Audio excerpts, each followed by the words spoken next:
समाज क्रांती कर्मवीरांनी केली समाज क्रांती. किती सांगू महती कर्मवीरांची, किती सांगू महती कर्मवीरांची. अल्वानी फिरुनी निर्मिती केली वटवृक्षाची, अल्वानी फिरुनी निर्मिती केली वटवृक्षाची. एका वेळी मी माझ्या बाप्पाचं नाव बदलेल, पण या कॉलेजला दिलेले शिवाजी हे नाव बदलणार बरं का. कारण हे शब्द आहेत असे व्यक्तीचे ज्याने 18 पगड जातीच्या लोकांना एकत्र आणून ज्ञानाचा बाग फुलविला. दीनदलितांच्या मनात ज्ञानदीप लाविला. पंख फुट्या पाखरांसाठी पवित्राचा वटवृक्ष उगविला. ज्ञानाचा दिवा भारतीयांच्या मनामध्ये चिकटविणारे, मनामध्ये स्वाभिमान फुलविणारे. देव हा दगडात नसतो, अरे देव हा दगडात नसतो, तर तो माणसात असतो. हे इंग्रजीच्या लोकांमध्ये माणुसकी फिरणारे शिक्षक महर्षी म्हणजे डॉक्टर कर्मवीर भाऊराव पाटील.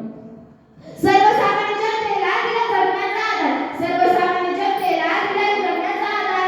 सापुर्डे संस्था केला बहुजनांचा उद्धार, सापुर्डे संस्था केला बहुजनांचा उद्धार.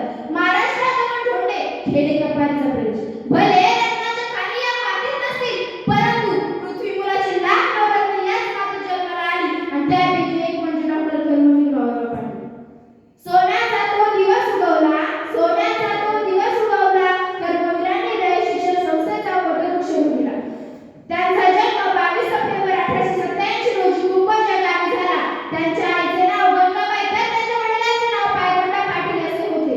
त्यांचे आडनाव देसाई, परंतु घराण्यात पाटील आल्यामुळे त्यांचे आडनाव पाटील असे झाले.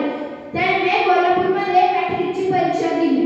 शिक्षणाशिवाय बहुजन प्रगती होऊ शकणार नाही, शिक्षणाशिवाय बहुजन प्रगती होऊ शकणार नाही हे ओळखून कर्मवीरांनी 4 ऑक्टोबर 1919 रोजी काले या गावी रयत शिक्षण संस्थेची स्थापना केली. रयत शिक्षण संस्थेची स्थापना केली. जाता जाता एवढेच बोले, निजदेह हाती जिजुनी चंदन, तुम्ही वेचला येथे कणकण. निजदेह हाती जिजुनी चंदन, तुम्ही वेचला येथे कणकण. आणि फुलविले हसरे नंदन, आणि फुलविले हसरे नंदन. स्मृतीस तुमच्या शतशारंभर, स्मृतीस तुमच्या शतशारंभर. अण्णा कुठे आहात तुम्ही, अण्णा कुठे आहात तुम्ही. तुमच्यासारखे अण्णा पुन्हा मला लाभो हीच ईश्वराकडून प्रार्थना करते, हीच ईश्वराकडून प्रार्थना करते.